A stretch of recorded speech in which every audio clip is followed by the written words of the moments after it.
Hey guys, welcome to resource point. आज हम लोग डिस्कस करेंगे वीसनाइज की करंट अफेयर्स जो कि हमारी पीटी 365 चल रही है।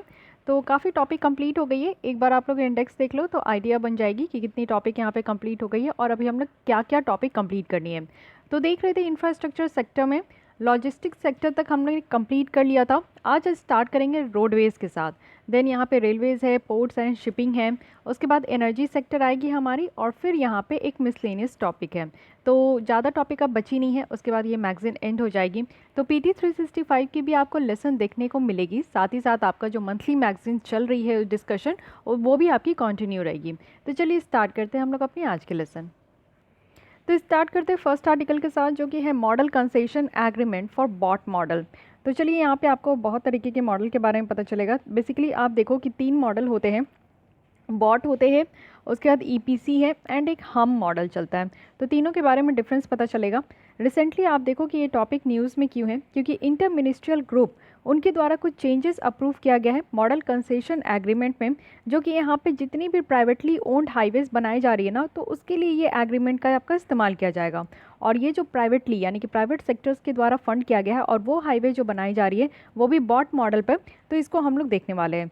तो बॉट क्या होता है? BOT means build, operate and transfer. बनाओ, उसको खुद ऑपरेट करो और उसके बाद उसको ट्रांसफ़र कर दो। तो किसको क्या बनाना है, क्या ऑफर करना है, किसको ट्रांसफ़र करना है, पहले इस 3 मॉडल को आप लोग देख लो। बॉट यानी कि build, operate and transfer. It means कि जो डेवलपर है वो यहाँ पे रोड को बनाएंगे। इन्वेस्टमेंट रिकवरी जो है वो टोल कलेक्ट करके किया जाएगा और कोई भी गवर्नमेंट पेमेंट यहाँ पे नहीं होती है। इट मीन्स कि आप देखो कि यहाँ पे प्राइवेट सेक्टर की इंक्लूजन होती है। जब भी प्राइवेट सेक्टर के द्वारा आप सुनो कि रोड बनाए गए, हाईवेज बनाए गए हैं, तो ये चीज़ें ध्यान में होनी चाहिए कि वो कौन सा मॉडल इस्तेमाल करके बनाए होंगे। तो बॉट इट मीन्स कि वो अपने ही यहाँ पे जो है पैसे लगाए होंगे, बिल्ड किए होंगे और वो पैसों को रिकवर करने के लिए वो जो टोल कलेक्शन होता है, टोल कलेक्शन के थ्रू वो अपनी जितनी भी फंडिंग की है उसको वो रिकवर कर लेंगे। यहाँ पे गवर्नमेंट के द्वारा कोई भी पेमेंट नहीं किया जाता है। This is the unique thing. Okay, second one is कि ईपीसी मॉडल होते जो कि इंजीनियरिंग, प्रोक्योरमेंट एंड कंस्ट्रक्शन है। इट मीन्स कि जो कॉस्ट है वो कम्प्लीटली यहाँ पे गवर्नमेंट के द्वारा ही पे किया जाता है हाईवे को बनाने के लिए। तो ईपीसी में यहाँ पे गवर्नमेंट के द्वारा दिया जाता है और बॉट में जो है प्राइवेट कंपनीज़ के द्वारा दिया जाता है। जो प्राइवेट सेक्टर का रोल है वो काफ़ी लिमिटेड है। इट मीन्स कि रोड को बनाना या मैनेज करना इस तरीके का काम जो है यहाँ पे प्राइवेट सेक्टर की इंक्लूजन होती है। बट पैसे से रिलेटेड यानी कि फंडिंग करनी उस हाईवे को, वो यहाँ पे किया जाता है सरकार के द्वारा कम्प्लीटली। एंड इन दोनों के कॉम्बिनेशन को यहाँ पे कहते हैं हम। इट मीन्स कि हाइब्रिड एन्युटी मॉडल, दो मॉडल को मिलाकर, इट मीन्स कि बॉट और ईपीसी को जब मिला दिया जाता है तो यहाँ पे हम आता है। अब देखिए हम में क्या होता है कि जो गवर्नमेंट है वो यहाँ पे 40% प्रोजेक्ट की कॉस्ट को वो यहाँ पे कंट्रीब्यूट करेंगे और वो भी फर्स्ट 5 ईयर्स तक। यानी कि आपका हाईवे बनाने का जितना भी टाइम लगेगा उसके 5 साल फर्स्ट का जो है वो भी पूरे कॉस्ट, पूरी जितनी टोटल एक्सपेंडिचर होगी ना हाईवे को बनाने का, तो उसका सिर्फ 40% जो है सरकार यहाँ पे करेगी और रिमेनिंग जो पेमेंट है वो यहाँ पे परफॉर्मेंस के बेस पे दिया जाएगा कि बेटर तरीके से अगर हाईवे बन रहे हैं और किस तरीके का परफॉर्मेंस है उस परफॉर्मेंस के हिसाब से जो है यहाँ पे किया जाएगा। तो ये होती है combination of BOT, combination of both यानी कि बॉट का और ईपीसी का, और ये है हम मॉडल। आई होप कि आपको ये तीनों मॉडल में जो मेन बेसिक चीज़ें हैं वो कंप्लीट आपके माइंड में क्लियरिटी होगी। अब देखिए बॉट का जो टॉल मॉडल है वो यहाँ पे 96% national highway authority of India के पास है, जो कि सारे प्रोजेक्ट आप देखो कि इनके पास 2011-12 में था, लेकिन ऑलमोस्ट आप देखो कि ये कम हो चुका है, यानी कि 2 फिजिकल ईयर में कम होते होते ये ज़ीरो हो चुका है। और ये यहाँ पे जो है नेशनल हाईवे जो अथॉरिटी ऑफ इंडिया है उनके द्वारा यहाँ पे ये फोर्स किया जा रहा है कि वो अपनी ईपीसी मॉडल को और जो हम मॉडल है ईपीसी मॉडल से इसको शिफ्ट करें और हम मॉडल को भी शिफ्ट करें। ये जो बॉट मॉडल है ना, इससे इसको ईपीसी मॉडल में या हम मॉडल में शिफ्ट करें। ये चीज़ें यहाँ पे national highway authority of India को कहा जा रहा है। इट मीन्स कि बॉट में तो आप देखो कि पूरी तरीके से प्राइवेट का इंक्लूजन है। तो यहाँ पे ये यहाँ पे जो मिनिस्ट्रियल मीटिंग हुई है उसमें ये चाहते हैं कि एक्चुअली यहाँ पे सरकार की जो है फंडिंग हो, सरकार की फंडिंग होगी तो कंट्रोल भी हम लोग ज़्यादा कर पाएंगे, प्राइवेट सेक्टर ज़्यादा मनमानी नहीं कर पाएंगे। तो इसलिए कंट्रोलिंग के लिए, पावर के लिए यहाँ पे ईपीसी मॉडल को यहाँ या तो अडॉप्ट करो या तो यहाँ पे हम मॉडल को अडॉप्ट करो। ये चीज़ें कही गई है national highway authority of India को। ठीक है, अब यहाँ पे देख लेते हैं कि क्या बेनिफिट होता है, यानी कि जो भी मॉडिफाइड यहाँ पे किया जा रहा है तो इससे क्या बेनिफिट है और इसकी क्या की फीचर्स हैं। तो सबसे पहला है कि रेवेन्यू का जो असेसमेंट है उसको रिवाइज किया जा रहा है अंडर द क्लॉज। हर एक 5 साल में जब कंसेशन पीरियड होगा तो जो रेवेन्यू पोटेंशियल है, यानी कि उस तरीके का प्रोजेक्ट को बनाने से जो है कितना यहाँ पे जो है आपका रेवेन्यू आने वाला है, उससे कितने पैसे आएंगे, टोल कलेक्शन कितना होगा, उसको फिर से रीअसेस्ट किया जाएगा। और हर एक 10 साल में जो है अभी जैसे किया जाता है, तो 10 साल में देखा जाता है किसी भी नेशनल हाईवे को कि हाँ इससे कितना जो है यहाँ पे आपका रेवेन्यू जनरेट होगा, सरकार को कितना फ़ायदा होगा। तो अब क्या करना है कि 5 साल में ही इस चीज़ को जो है मॉनिटर करना है, इस चीज़ को एसेस करना है। साथ ही लैंड एक्विजिशन जो है, इट मीन्स कि आप देखो कि जहाँ पे भी हाईवे प्रोजेक्ट बनाने के लिए सबसे ज़्यादा ज़रूरी होता है कि लैंड को एक्वायर करना, और सिर्फ 90% जो है वो लैंड एक्वायर हो पाते हैं। और यहाँ पे आप देखो कि कुछ जो प्रोजेक्ट का पार्ट है वो यहाँ पे बन पाता है, लेकिन रेस्ट ऑफ दी जो यहाँ पे लैंड एक्विजिशन करनी है उसमें बहुत डिले होता है। हमारे यहाँ सबसे बड़ी प्रॉब्लम यही है कि कोई भी सेक्टर में आप देखो कि अगर ज़मीन की ज़रूरत है, जैसे आपको इंडस्ट्री सेटअप करनी है, आपको कोई भी तरीके का बिल्डिंग बनाना है, तो उसके लिए land acquisition process is very slow, बहुत ही ज़्यादा स्लो है, पेपर वर्क बहुत ज़्यादा है हमारे यहाँ, तो इससे काफ़ी प्रॉब्लम हो जाती है। साथ ही इस चीज़ को अब यहाँ पे जो है देखा जाएगा कि नहीं, ऐसा नहीं होना है। साथ ही साथ डिस्प्यूट रिजोल्यूशन बोर्ड है यहाँ पे ये प्रोवाइड किया गया कि डिस्प्यूट रिजोल्यूशन बोर्ड को सेटअप किया जाएगा, जो कि कंटिन्यूस डिस्प्यूट रिजोल्यूशन मैकेनिज्म यहाँ पे जैसा काम करेंगे, और किसी भी प्रॉब्लम को, कोई भी डिस्प्यूट जो है उसको 90 डेज़ में शॉर्ट आउट करेंगे। इट मीन्स कि यहाँ पे सोल्यूशन जो ढूंढा जाएगा वो किसी भी डिस्प्यूट का वो 90 डेज़ में किया जाएगा। ओके, तो ये बात भी यहाँ पे कहा जा रहा है। अब देखिए यहाँ पे एक टॉट मॉडल भी होता है जिसको कहा जा रहा है कि टॉल ऑपरेट ट्रांसफ़र मॉडल। ये जो टॉट मॉडल है ना, ये आप देखो कि यहाँ पे जो जितने भी ऑपरेशनल नेशनल हाईवे प्रोजेक्ट है उसको मोनेटाइज किया जाएगा, जहाँ पे इन्वेस्टर्स जो है एक लम सम पेमेंट जो है वो इन रिटर्न करेंगे, जो लॉन्ग टर्म जितना भी टॉल कलेक्शन होगा ना उसके अधिकार का वो लम सम जो है वो पेमेंट यहाँ पे करेंगे। और इस टॉट के अंदर क्या है कि जो हाईएस्ट बीडर होंगे वो उनको यहाँ पे ऑपरेट करने का राइट दिया जाएगा, और साथ ही साथ जो रोड एसेट है उसको 30 साल तक वो मेंटेन करेंगे। जो भी हाईएस्ट बीडर है, यानी जितना ज़्यादा वो बोली लगाएंगे ऑक्शन में, उनको ये मिल जाएगा नेशनल हाईवे, और 30 साल तक वो इसको ऑपरेट भी करेंगे। ये मॉडल काफ़ी अट्रैक्टिव है इन्वेस्टर्स के लिए, क्योंकि उनके पास जो है इंफ्रास्ट्रक्चर प्रोजेक्ट को जो है पूरे स्टार्टिंग से बिल्ड करने का टाइम नहीं होता, बट ये इन्वेस्टर्स जो है अगर इन्वेस्ट करना चाहते हैं, वो प्रोजेक्ट को लेकर वो हाईवे बनाना नहीं चाहते, लेकिन हाँ किसी हाईवे में इन्वेस्ट करना चाहते हैं, तो ये उसके लिए बहुत अच्छा मॉडल है। तो taught model is for investors, ये याद रखिएगा। टॉट जो है वो रेक्टिफाई करेंगे जो भी डिप रिस्क शेयरिंग वीकनेसेस है बॉट का, यानी कि बिल्ट ऑपरेट और ट्रांसफर में जो भी यहाँ पे प्रॉब्लम है, वीकनेसेस है, कमजोरी है या रिस्क होने वाली है, तो वो सारी चीज़ों को ये रेक्टिफाई करेंगे। So this is all about this article. I hope कि आपके बीच में ये आपके माइंड में ये जो क्लियरेंस होनी चाहिए कि बॉट मॉडल क्या है, ईपीसी मॉडल क्या है, हैम मॉडल क्या है, एंड देन यहाँ पे टॉट मॉडल आता है। ओके, नेक्स्ट आते हैं मोटर व्हीकल एग्रीगेटर गाइडलाइंस। तो मोटर व्हीकल तो समझ में आ रहा है, बट व्हाट इज़ एग्रीगेटर ये अभी हम लोग समझेंगे। कुछ नया गाइडलाइंस लाया गया है, वो भी recently ministry of road transport and highway के द्वारा ये इशू किया गया है, 2020 का ये गाइडलाइंस है। चलिए देख लेते हैं। एग्रीगेटर मीन्स समझिए सबसे पहले, देखिए एग्रीगेटर कहने का मतलब है कि डिजिटल इंटरमीडियरी या फिर वैसा मार्केट प्लेस जो कि आपका जो है ड्राइवर के साथ पैसेंजर को कनेक्ट कर सके, और वो भी एक ट्रांसपोर्टेशन के पर्पज़ से। जैसे आप लोग ओला कैब जो है बुक करते हो, मेरो हो गया, उबर हो गया, तो ये सब क्या है, ये सब आज के डेट में पॉपुलर कैब एग्रीगेटर्स है। इट मीन्स कि ये एक ऐसा प्लेटफॉर्म प्रोवाइड करता है जिससे कि जो कैब ड्राइवर होते हैं और जैसे जो पैसेंजर है जिनको कहीं जाना हो, तो उनके बीच में ये कांटेक्ट करा पाता है। तो this is known as aggregator. लेकिन यहाँ पे ये गाइडलाइन इशू करने का ऑब्जेक्टिव क्या है, क्यों गाइडलाइन लाया गया है? तो गाइडलाइन लेने की बातें है कि जो ये शेयर्ड मोबिलिटी है, यानी कि इस तरीके का जो आपका मोबिलिटी है, जो ट्रांसपोर्टेशन होता है, उसको रेगुलेट किया जाए। और जो ट्रैफिक कंजेशन देखने को मिल रहा है बहुत ज़्यादा, आप देखो कि आज के डेट में ये ओला वगैरह का यूज़ हो रहा है, तो इससे काफ़ी ज़्यादा जो है कंजेशन हो रहे हैं, भीड़ हो रहे हैं और ट्रैफिक हो रहा है, साथ ही साथ पोल्यूशन भी बहुत ज़्यादा हो रहा है, तो इसको रेगुलेट किया जाएगा। साथ ही इससे ease of doing business provide होगा, कस्टमर की सेफ्टी के ऊपर बात किया जाएगा और ड्राइवर की वेलफेयर के लिए भी। तो हर एक तरीके से यहाँ पे बेटरमेंट करने के लिए इसको इसलिए गाइडलाइन लाया गया है। गाइडलाइन में क्या है, गाइडलाइन में कहा गया है कि लाइसेंस जो है वो स्टेट गवर्नमेंट के द्वारा इशू किया जाएगा, विच इज़ मैंडेटरी। ये बिल्कुल मैंडेटरी है कि जो भी यहाँ पे ओला कैब या उबर के ड्राइवर बनेंगे तो उनको यहाँ पे लाइसेंस प्रोवाइड करना है, एंड किसके द्वारा, तो स्टेट गवर्नमेंट के द्वारा।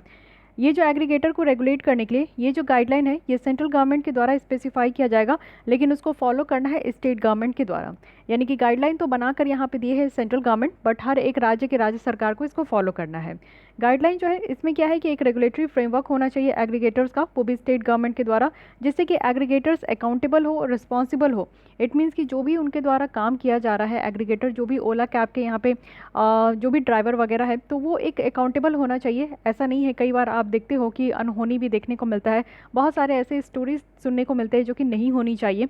तो उस तरीके का जो है यहाँ पे कहा जा रहा है कि अकाउंटेबल हो, साथ ही साथ वो रिस्पॉन्सिबल हो जो भी ऑपरेशन वो कर रहे हैं, जो भी काम वो कर रहे हैं। ठीक है, साथ ही ये गाइडलाइन भी है कि यहाँ पे रेगुलेशन भी करना है एग्रीगेटर का, जो कि यहाँ पे एग्रीगेटर ऐप जितने हैं, वेबसाइट है, उसके साथ ये आपका कंप्लाइंसेस करे। ठीक है, फेयर रेगुलेशन होना चाहिए, ड्राइवर की वेलफेयर के लिए बात किया जा रहा है, और जो सर्विस यहाँ पे सिटीजन्स पैरामीटर्स में दिया जा रहा है, और साथ ही साथ यहाँ पे जो भी सिटीजन्स ट्रैवल कर रहे हैं तो उनकी सेफ्टी को भी इंश्योर करना है।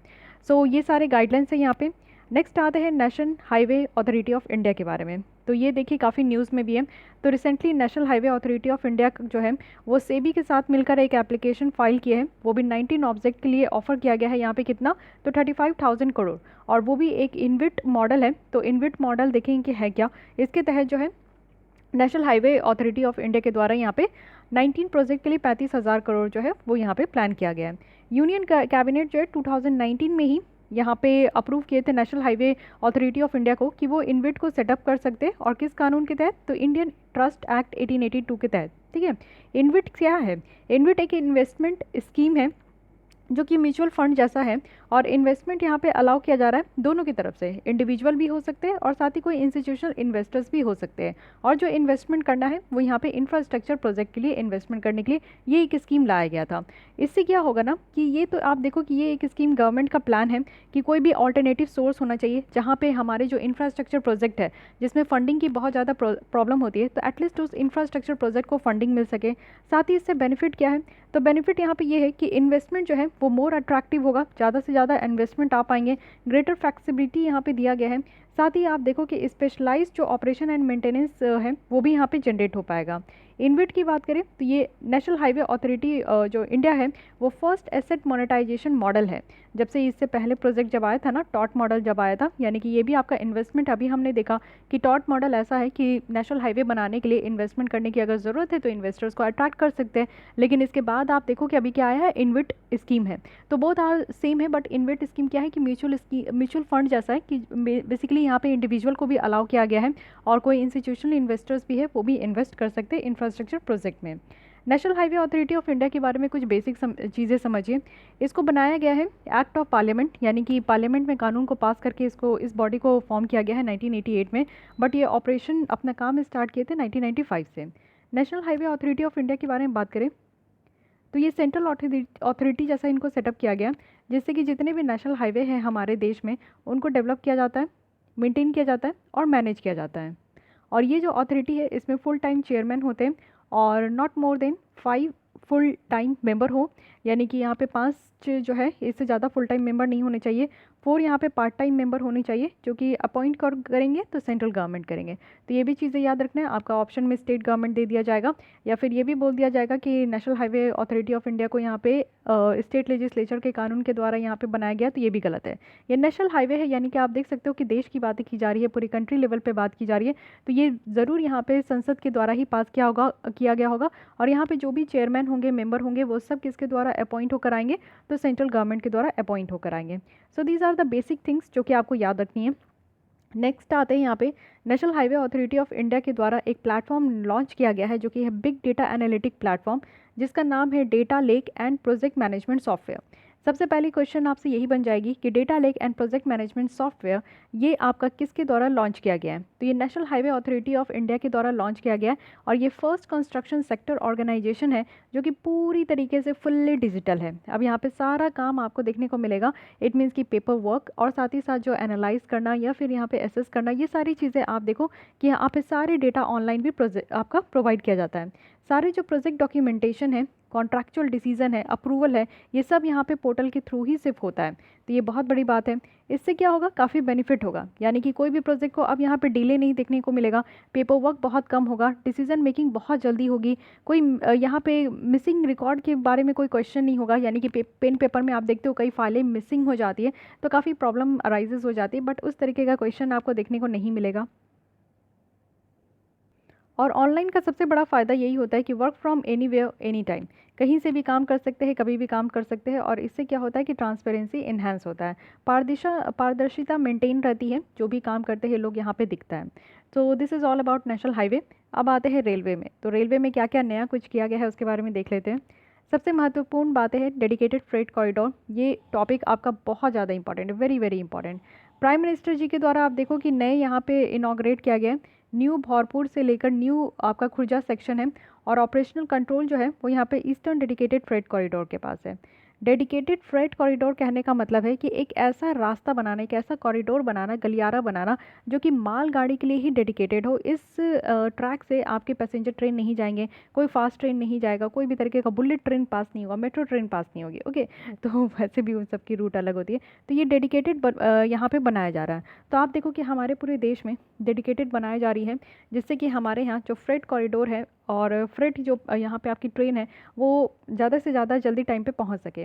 तो ये हमारा 4 तरीके का, एक सेकेंड यहीं पे है कहीं पे मेंशन्ड है, मैं उसी से बता देती हूँ। यस, ये 4 मोर कॉरिडोर है। तो सबसे पहला ईस्ट कोस्ट में आपको देखने को मिलेगा कि ये खड़गपुर से विजयवाड़ा तक है, यानी कि ये वेस्ट बंगाल से लेकर आपका आंध्र प्रदेश तक है। ईस्ट वेस्ट अगर देखें, ईस्ट से वेस्ट जो कि कोलकाता से लेकर मुंबई तक है। नॉर्थ साउथ आप देखोगे तो ये दिल्ली से स्टार्ट है और चेन्नई तक है, तमिलनाडु। एंड सदर्न अगर हम लोग देखें तो ये चेन्नई से गोवा तक है। तो ये 4 ऐसे डेडिकेटेड फ्रेट कॉरिडोर बनाया जा रहा है जिसमें कि माल गाड़ियाँ जो है वो दौड़ेगी। ठीक है, ये चीज़ें समझनी है आपको। साथ ही यहाँ पे डेडिकेटेड फ्रेट कॉरिडोर क्या होता है, तो ये हाई स्पीड है, हाई कैपेसिटी रेलवे कॉरिडोर है, जो कि एक्सक्लूसिवली फॉर किसके लिए है, तो फ्रेट मूवमेंट के लिए है। फाइन, जल्दी से जल्दी अब जो है वो गाड़ियाँ एक जगह से दूसरी जगह जाएगी। अब यहाँ पे आप देख सकते हो, एक बार आपको मैं दर्शन भी करा दूँ, मैप में भी घुमा दूँ, जिससे कि आपको याद रहे कि हाँ क्या बातें हो रही थी। अब ये देखिए, ये है east coast dedicated freight corridor, ये है खड़गपुर से लेकर आपका विजयवाड़ा। सदर्न आप डेडिकेटेड फ्रेट कॉरिडोर देख सकते, यहाँ देख सकते हैं, ये है सदर्न डेडिकेटेड फ्रेट कॉरिडोर जो कि आपका चेन्नई से लेकर गोवा तक है। ये सेकंड वन हो गया। थर्ड आप लोग यहाँ पे देखिए, ईस्ट से लेकर वेस्ट आपका डेडिकेटेड फ्रेट कॉरिडोर जो कि आपका यहाँ पे अगेन कोलकाता से लेकर ये आपका मुंबई तक है। ओके, और फिर उसके बाद आपका था वेस्ट, ये वेस्टर्न डेडिकेटेड फ्रेट कॉरिडोर है जो कि दिल्ली से यहाँ पे आपका चलेगा और कहाँ तक पहुँचेगा, तो मुंबई तक। ओके, तो ये 4 है जिसको कि आप लोग को ध्यान रखना है। और साथ ही साथ अगर आप लोग देखो यहाँ पे, ये ईस्टर्न जो डेडिकेटेड फ्रेट कॉरिडोर अभी आपका बनाया जा रहा है, तो ये आपका 1856 किलोमीटर लॉन्ग है।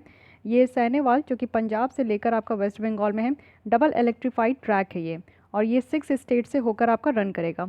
तो मेनली आप लोग को ये चीज़ें ज़रूर याद रखनी है कि जो ईस्टर्न हो गया, वेस्टर्न हो गया, सदर्न हो गया, ये कितने स्टेट को जो है आपका क्रॉस करते हुए जा रहा है, ये काफ़ी इंपॉर्टेंट है। तो ईस्टर्न आपका जो है वो सबसे लंबा भी है जो मुझे लग रहा है, और ये आपका लुधियाना यानी कि पंजाब से स्टार्ट होकर ये आपका कहाँ तक चलेगा, तो ये आपका चलेगा यहाँ तक वेस्ट बंगाल तक। ठीक है, डानकुनी तक।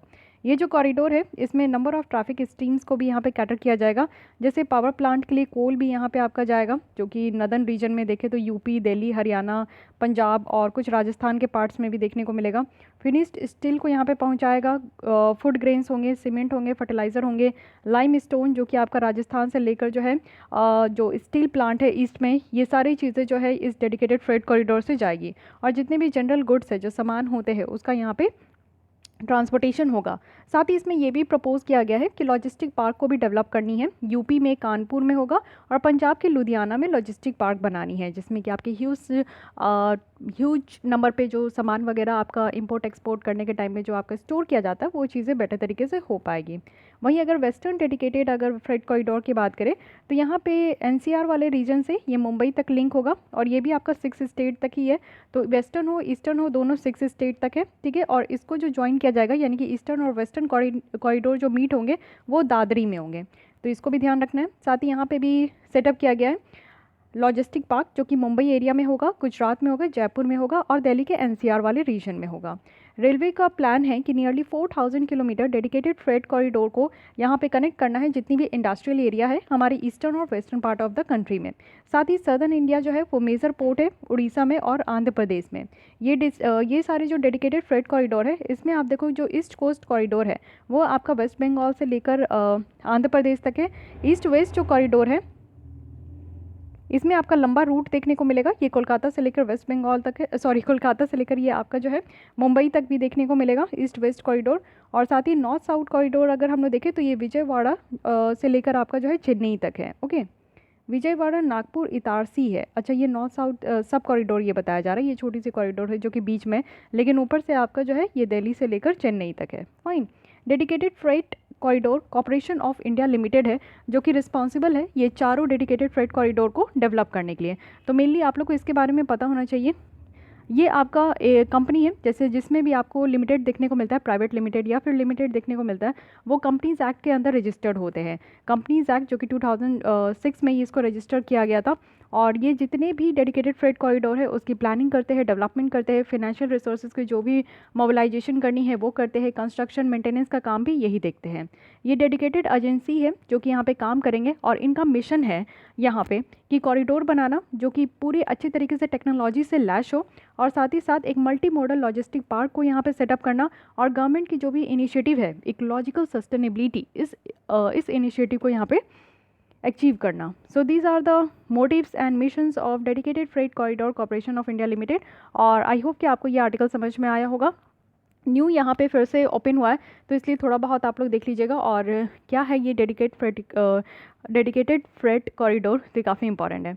इससे भी ज़्यादा इंपॉर्टेंट है रेलवे में प्राइवेट पार्टिसिपेशन। ठीक है, प्राइवेटाइजेशन इन रेलवे जो कि काफ़ी ज़्यादा न्यूज़ में रहता है और लोगों में ये काफ़ी ज़्यादा आप देखोगे कि रोष रहता है कि हमारे रेलवे भी बिक गए, प्राइवेट के हाथ में चले गए। बट आपको यहाँ पे समझना होगा कि किस तरीके के रेलवे को और कितनी पार्ट हम लोग ने प्राइवेट पार्टिसिपेशन किया है। तो मिनिस्ट्री ऑफ रेलवे के द्वारा इनवाइट किया गया है प्राइवेट पार्टिसिपेशन के लिए जितने पैसेंजर ट्रेन सर्विस है ना उसके ऑपरेशन के लिए। और यहाँ पे आप देखो 109 ओरिजिन डेस्टिनेशन है, पेयर ऑफ रूट्स है, यानी कि जहाँ से ट्रेन चलना स्टार्ट करती है। और आज के डेट में जो भी रेल इंफ्रास्ट्रक्चर है उसी के ऊपर यहाँ पे बस क्या करना है कि जो भी पैसेंजर ट्रेन सर्विस है उसके ऑपरेशन को यहाँ पे देखेगी। चलिए ठीक है, देख लेते हैं कि है क्या। ये फर्स्ट इनिशिएटिव है, पहली बार आप देख रहे हो कि जो रनिंग पैसेंजर ट्रेन है इंडियन रेलवे नेटवर्क पर उसको यहाँ पे प्राइवेट इन्वेस्टमेंट के लिए अलाउ किया गया है। तो इन्वेस्टमेंट में ये एस्टिमेट लगाया जा रहा है कि 30,000 करोड़ तक का यहाँ पे इन्वेस्टमेंट होगा, और जो कि अभी नहीं, ये 2023 से स्टार्ट होगा। ट्रेन वो डिज़ाइन किया जाएगा कि मैक्सिमम स्पीड इसकी 160 किलोमीटर पर आवर तक जाए, तो इस तरीके से इसको डिज़ाइन किया जाएगा। साथ ही रिक्वेस्ट किया जा रहा है क्वालिफिकेशन के लिए, यानी कि क्वालिफिकेशन भी यहाँ पे इशू किया जाएगा मेक इन इंडिया पॉलिसी के तहत। और कोचेज़ जो है वो भी मैन्युफैक्चर होंगे इंडिया में ही, हमारे भारत में ही सारे कोचेज़ को यहाँ पे मैन्युफैक्चर किया जाएगा। लोकल कंपोनेंट जो है वो भी इस पॉलिसी में स्पेसिफाई की गई है। प्राइवेट एंटिटी की रिस्पॉन्सिबिलिटी क्या होगी, क्या क्या काम यहाँ पे दिया जाएगा। देखिए, प्राइवेट एंटिटी का रिस्पॉन्सिबल होगा कि सबसे पहले तो वो फाइनेंस यहाँ पे देंगे। आप देखो कि हमारे इंडियन रेलवे में पैसे की बहुत कमी देखने को मिलती है, तो एटलीस्ट हम लोग प्राइवेट पार्टिसिपेशन कर रहे हैं तो उससे हमें फाइनेंसिंग की प्रॉब्लम नहीं होगी, प्रोक्योरिंग की प्रॉब्लम नहीं होगी, ऑपरेशन और मेंटेनेंस, ये 4 एरिया यहाँ पे प्राइवेट पार्टिसिपेशन को दिया गया है। प्राइवेट एंटिटीज़ को पैसे लेकर आएंगे, प्रोक्योर करेंगे इंडियन रेलवे में, और ऑपरेशन यहाँ पे बेहतर तरीके से चलाएंगे, और साथ ही साथ अगर हम लोग देखें तो यहाँ पे मेंटेन भी करेंगे। ये काम इनके द्वारा करना है। जो ट्रेन का ऑपरेशन यहाँ पे प्राइवेट एंटिटी के द्वारा किया जाएगा वो कंफर्म किया जाएगा की परफॉर्मेंस इंडिकेटर में, यानी कि कितना ट्रेन जो है पंक्चुअलिटी है। आप देखते हो कि जब आज के डेट में तो कोई ट्रेन टाइम पे नहीं चलती, ये राजधानी, दुरंतो, ये सबको, शताब्दी वगैरह को छोड़कर कोई ट्रेन टाइम पे नहीं होती है, ना ही टाइम पे खुलेगी, ना ही टाइम पे आपका जो है पहुँचाएगी, काफ़ी देर होता है। तो ये हमारी जो इंडियन रेलवे की जो इमेज है इसको बहुत ज़्यादा र्यून किया हुआ है। तो इसलिए सबसे पहली बात है कि आपको पता है कि प्राइवेट एंटिटीज़ बहुत ही पंक्चुअल होते हैं अपने कामों को लेकर, तो पंक्चुअलिटी यहाँ पे फिक्स करना है, रिलायबिलिटी होनी चाहिए, अपकीन ऑफ ट्रेन्स होनी चाहिए, यानी कि आप समझो कि ऐसी ट्रेन की जो फेयर है वो एकदम मेंटेन होनी चाहिए। जितना आज के डेट में आप देखो कि हर कोई अफोर्ड कर पाता है ट्रेन की फेयर को, लेकिन एरोप्लेन की फेयर को हर कोई अफोर्ड नहीं कर पाता है, इसलिए हमारे ज़्यादातर जो इंडियंस है वो रेलवे को ही वो प्रेफर करते हैं। तो यहाँ पे जो है अपकीन ऑफ ट्रेन भी होनी चाहिए, यानी कि ट्रेन जो है आप देखते हो बहुत गंदी होती है, तो मेंटेनेंस भी सही तरीके से होनी चाहिए, और जितनी पैसेंजर ट्रेन है वो सही तरीके से रन भी करे। साथ ही अगर प्राइवेट फर्म्स की बात करें तो इनके पास फ्रीडम है कि वो यहाँ पे फेयर को डिसाइड कर सकते हैं और स्टॉपेज को भी डिसाइड कर सकते हैं। थोड़ी सी इस बात पे यहाँ पे जो है आपका डिबेट डिस्कशन हुआ था कि फेयर भी प्राइवेट एंटिटीज़ के हाथ में दे दिया गया है, लेकिन फिर भी यहाँ पे फेयर ज़्यादा नहीं बढ़ेंगे, डोंट वरी। और स्टॉपेज जो है कहाँ कहाँ ट्रेन रुकनी है ये भी आप प्राइवेट फर्म्स ही यहाँ पे डिस्कस करेंगे। इंडियन रेलवे का क्या रिस्पॉन्सिबिलिटी है, तो देखिए इंडियन रेलवे में जो भी ड्राइवर होंगे और जो भी गार्ड होंगे ट्रेन के, वो सब इंडियन रेलवे के ऑफिसर्स ही होंगे जो कि ट्रेन को यहाँ पे ऑपरेट करेंगे। और ट्रैक इंफ्रास्ट्रक्चर जितनी भी ट्रैक बनाई जा रही है उसको ये मेंटेन भी करेंगे, तो ये इंडियन रेलवे के द्वारा किया जाएगा। साथ ही जो सेफ्टी क्लियरेंस है ना ट्रेन का, वो सिर्फ यहाँ पे इंडियन रेलवे के द्वारा ही किया जाएगा। इट मीन्स कि क्लियरेंस देना कि हाँ ये ट्रेन में अगर पैसेंजर बैठ रहे तो दे आर सेफ़, तो ये चीज़ें की जो क्लियरेंस देगी वो इंडियन रेलवे देगी, ये प्राइवेट एंटिटी के हाथ में नहीं है। प्राइवेट सेक्टर्स जो है उनको यहाँ पे अलाउ किया जाएगा कि ये सारे ट्रेन जो है वो 35 साल तक वो अपने एक बार आएंगे तो वो इन्वेस्ट करने, तो वो 35 साल तक यहाँ पे रह सकते हैं। और इन रिटर्न जो है वो उनको जो रेवेन्यू वो अर्न करेंगे वो शेयर वगैरह के थ्रू भी करेंगे, अपार्ट फ्रॉम जो उनको पेमेंट किया जाएगा, यानी कि फिक्स्ड चार्जेस नहीं दी जाएगी ना, एनर्जी चार्जेस हैं, उनको शेयर जो भी वो लगाएंगे उसके थ्रू जो रेवेन्यू जनरेट होगी वो उनका हकदार होगा। ठीक है, तो इस तरीके से याद रखिएगा, चीज़ें क्लियर होनी चाहिए कि इंडियन रेलवे का क्या रिस्पॉन्सिबिलिटी है और प्राइवेट एंटिटीज़ की क्या रिस्पॉन्सिबिलिटी है। कुछ अदर डेवलपमेंट देख लेते हैं जो कि रेलवे में हुई है।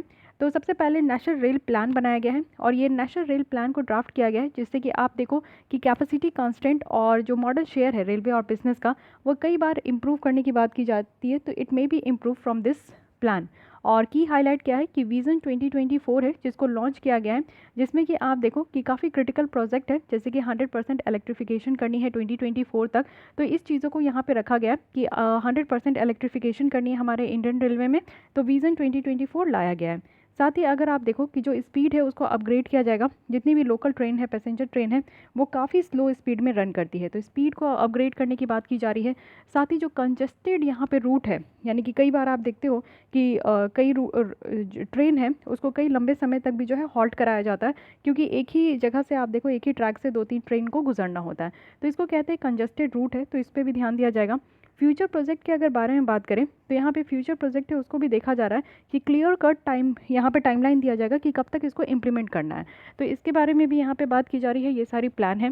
3 डेडिकेटेड फ्रेट कॉरिडोर है जो कि ईस्ट कोस्ट, ईस्ट वेस्ट और नॉर्थ साउथ यहाँ पे आइडेंटिफाई किया गया है। अब तो 4th भी यहाँ पे आपका स्टार्ट हो चुका है, लेकिन इस प्लान में 3 था। ठीक है, साथ ही आप देखो कि सही तरीके से जो है प्राइवेट सेक्टर का भी कुछ एरिया में इन्वॉल्व करना है, जैसे कि यहाँ पे रोलिंग स्टॉक को वो ऑपरेट करेंगे, ओनरशिप उनको दिया जाएगा।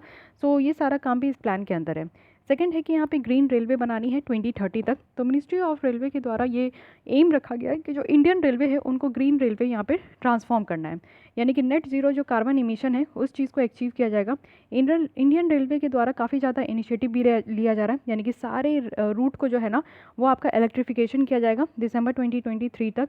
और इनिशिएटिव है कि कैसे क्लीन एनर्जी को प्रमोट करना है और साथ ही साथ रिड्यूस भी करना है जो फ्यूल बर्डन है, क्योंकि आप देखते हो कि काफ़ी ज़्यादा इमिशन हो रही है, हमारी कार्बन इमिशन की भी यहाँ पे लो इमिशन की भी बात की जाती है, तो ये भी पॉसिबल होगा कि यहाँ पे वो भी चीज़ की जाए। 100 मेगावाट का सोलर प्लांट जो है वो यहाँ पे कमीशन किया गया है कि बहुत सारे बिल्डिंग्स जो है उनके रूफ टॉप में ये लगाया जाएगा, जिससे कि जो पावर है लैंड बेस्ड सोलर इंस्टॉलेशन से वो यहाँ पे आपका प्रोड्यूस किया जाएगा, जिससे कि ट्रेन को रन करना है। यानी कि ज़्यादा से ज़्यादा आप देखो कि रिन्यूएबल एनर्जी पे फोकस किया जा रहा है और सोलर पैनल को यहाँ पे जो है आपका बिल्डिंग के ऊपर लगाया जाएगा, जिससे कि एनर्जी जनरेट होगी और ये सारे ट्रेन्स जो है उसी के बेसिस पे यहाँ पे रन करेंगे। तो बेहतर बात है, हमारा जो फ्यूल वगैरह का इस्तेमाल होता है, कोल वगैरह का इस्तेमाल होता है, उसकी यहाँ पे जो है कम हो पाएगी, हमारी डिपेंडेंसी भी कम हो पाएगी और साथ ही साथ हमारा जो खर्च है वो भी कम हो पाएगा, पोल्यूशन भी कम हो पाएगा। 103 मेगावाट का विंड बेस्ड यहाँ पे पावर प्लांट जो है वो ऑलरेडी कमीशन कर दिया गया।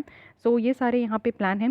सेफ फ्यूल है, यानी कि डीजल को यहाँ पे सेव करने के लिए 505 पेयर्स ऑफ ट्रेन जो है वो कन्वर्ट किए जाएंगे, यानी कि यहाँ पे हेड ऑन जनरेशन में क्या होता है कि पावर जो है ना वो ओवरहेड जो इलेक्ट्रिक सप्लाई है, या कि आप देखो कि जो पावर जनरेटर कार्स हैं होते हैं ना वैसे नहीं, यानी कि आप ट्रेन के ऊपर देखते होंगे कि बहुत सारा इलेक्ट्रिसिटी सप्लाई भी होता है, तो उस तरीके से जो है वो कन्वर्ट किया जा रहा है कि डीजल का इस्तेमाल ना होकर 505 पेयर्स ऑफ ट्रेन जो है अब वो यहाँ पे हेड ऑन जनरेशन के थ्रू जो है वो यहाँ पे सारी चीज़ों को उसके बाद है roll on roll of train service, यानी कि इसको रो रो ट्रेन सर्विस कहते हैं।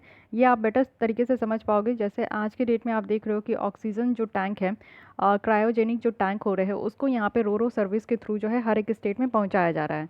तो ऑक्सीजन का जो क्रायोजेनिक टैंक है, अच्छा क्रायोजेनिक टैंक क्यों कह रहे हैं, क्योंकि आप देखो कि ऑक्सीजन को बहुत ही कम टेम्परेचर में, यानी कि माइनस यहाँ पे 100-200 डिग्री सेल्सियस में यहाँ पे स्टोर करके रख सकते हैं। तो वैसे स्टोरेज को हम लोग क्रायोजेनिक टैंक कहते हैं, ठीक है। तो वो आप लोग देख रहे हो कि यहाँ पे जो रोड व्हीकल होते हैं ना, उसी को आपका यहाँ पे लोड कर दिया जाता है रेलवे में, और फिर वो जो है ना बहुत कम टाइम में, और यहाँ फ्यूल के भी खर्चे बहुत कम होते हैं, यहाँ पे आपका टाइम का भी सेविंग होता है। तो इस तरीके से वो एक जगह से दूसरी जगह पहुँचा पाते हैं, क्योंकि अर्जेंट नीड आपको देखने को मिल रही थी। तो इसलिए रो रो सर्विस का इस्तेमाल अभी बहुत अच्छे तरीके से किया जा रहा है। तो पहले जो रो रो सर्विस स्टार्ट हुआ था वो सदर्न वेस्टर्न रेलवे में स्टार्ट हुआ था, जो कि आपका बेंगलोर के अगल बगल था, वहाँ से ये स्टार्ट किया गया था, ठीक है। लेकिन ऐसा नहीं है कि अभी स्टार्ट हुआ, ये 1999 से ही हमारे यहाँ जो है पहली बार इंट्रोड्यूस किया गया था रो रो सर्विस इंडियन रेलवे में। इसका एडवांटेज क्या है, जो गुड्स और एसेंशियल है उसको बहुत ही फास्टर मूवमेंट मिलेगा, जल्दी ये पहुंचा पाएंगे, टाइम कम मिलेगा, यानी कि ट्रक के द्वारा जो यहाँ पे वो डेस्टिनेशन में पहुंचते थे तो बहुत कम टाइम यहाँ पे बहुत ज़्यादा टाइम लगता था। तो रो रो सर्विस से टाइम बहुत कम लगेंगे। कंजेशन जो रोड में है, लंबी कतार लगती थी, भीड़ लगते थे, ट्रैफिक हो जाती थी, वो चीज़ों से छुटकारा मिलेगा। जो आज के डेट में फ्यूल की प्राइसेस इतनी बढ़ती जा रही है तो उससे सेव मिलेगा। कार्बन फुटप्रिंट भी यहाँ पे कम हो पाएगा, यानी कि कार्बन इमिशन भी आपको देखने को मिलेगा कि कम होगा। तो यहाँ पे कार्बन फुटप्रिंट कहने का मतलब है कि जो ग्रीन हाउस गैसेस की इमिशन बहुत ज़्यादा हो रही है तो उस चीज़ को रिड्यूस करना है। फिर आया है किसान रेल। तो आपको पता है कि पहली किसान रेल जो है वो लास्ट ईयर देवलाली जो महाराष्ट्र है उससे यहाँ पे दानापुर तक पहुँचाया गया था बिहार में।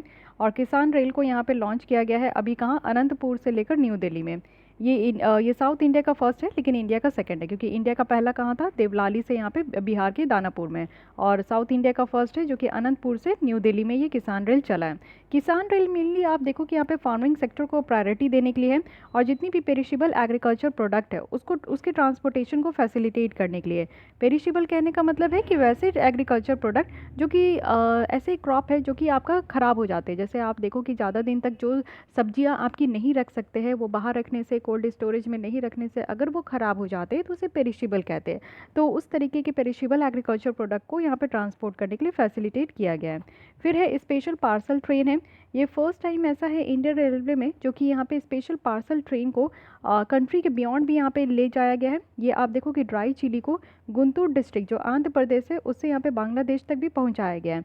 तो गुंटूर है और इसके सराउंडिंग एरिया अगर हम लोग आंध्र प्रदेश में देखें तो इसको चिलीज़ कल्टीवेशन के लिए काफ़ी ज़्यादा ये जाना भी जाता है। और यहाँ पे गुंटूर सनम चिलीज़ को जीआई टैग भी मिला है, जोग्राफिकल इंडिकेशन टैग भी यहाँ पे दिया गया है। साथ ही इस जो फार्म प्रोड्यूस का यहाँ पे आपका जो क्वालिटी है वो इंटरनेशनली इसको जाना जाता है, और इसकी टेस्ट और जो ब्रांड है ना वो बहुत यूनिक है।